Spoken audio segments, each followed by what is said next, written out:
मेरे प्यारे बच्चों, आज दिनांक 25/4/2020 की प्रातः वेला का प्यार भरा नमन आप सभी को। मेरे प्यारे बच्चों, आज मैं बरगाठ की हिंदी की कक्षा में पाठ 2 बकरी 2 गांव खा गई का सारांश पढ़ाकर एवं इसके शब्दार्थ लिखकर तथा प्रश्नोत्तर भी लिखकर मैं आप सबों के पास प्रेषित कर रहा हूँ। आप सभी इस कहानी को घर पर पढ़ेंगे, इसके शब्दार्थ तथा प्रश्नोत्तर को फेयर करेंगे तथा याद भी करेंगे। इस पाठ में यही बताया गया है कि एक भोला भाला किसान आगरा की सड़क पर चिल्लाता हुआ फिर रहा था कि एक बकरी मेरे 2 गांव खा गई।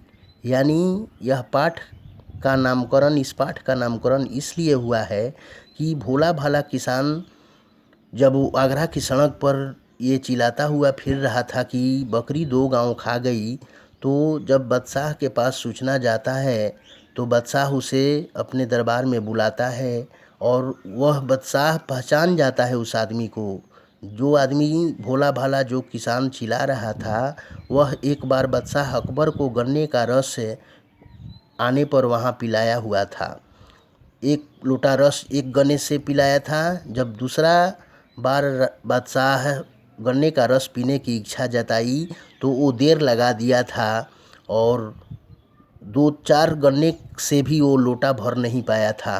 यानी इसमें मुख्य रूप से यही बताया गया है कि अगर देश के राजा या किसी भी क्षेत्र के शासक राजा अगर दयालु हों, निर्लोभी हों, उदार स्वभाव वाले हों, तो उनकी प्रजा भी सुख शांति से जीवन यापन करती है। और अगर जिस देश या जिस राज्य के राजा यानी बादशाह ही लोभी हो जाएं, स्वाभिमानी नहीं हों, यानी कहने का मतलब घमंडी हो जाएं, क्रूर हो जाएं, तो उनकी प्रजा भी हमेशा दुख को ही भोगती रहती है। इस पाठ में ऐसा ही जिक्र किया गया है।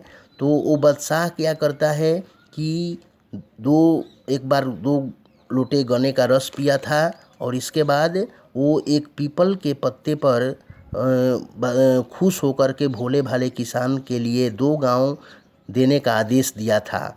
उसी पीपल के पत्ते पर 2 गांव भेजने का आदेश देने का आदेश देता है, जिसे बकरी पीपल के पत्ते को खा जाती है। इसलिए वो किसान बिलखने लगता है कि जिस पत्ते पर बादशाह ने 2 गांव देने का आदेश दिया था, जिसमें वो गन्ने की खेती कर सकता था, तो वो लिखा हुआ पीपल का पत्ता तो बकरी खा गई, तो अब बादशाह 2 गांव कैसे दे पाएंगे। इसलिए वो चिल्लाता हुआ घूम रहा था।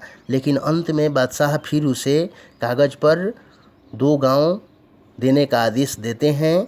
इस प्रकार इस कहानी से यही पता चलता है कि जिस देश का शासक दयालु, उदार और निर्लोभी हो, वहाँ प्रकृति भी अन्न और उन्नति का रस बरसाने लगती है।